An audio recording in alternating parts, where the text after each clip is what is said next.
Hi මචල්ලා. අද මම කියන්න යන්නේ බිඩියක් ගැහුව ගමන් මට වැදිලාද කියලා අඳුරගන්න විදි 5ක් ගැන. පළවෙනි එක තමයි මචංලා. මට හිතෙනවා මේ බිඩිය අහසේ පාවෙනවා කියලා. මම ඒක අල්ලගන්න දඟලනවා හැමදාම.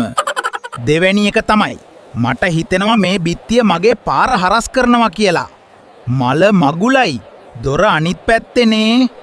තුන්වැනි එක තමයි මට හිතෙනවා මගේ ඇඟිලි මගෙන් බේරිලා දුවන්න හදනවා කියලා. මම බිඩියත් එක්කම උන්ව අල්ලගන්න හදනවා. හතරවැනි එක මම හිතනවා මම හඳත් එක්ක සෙල්ෆියක් ගහනවා කියලා.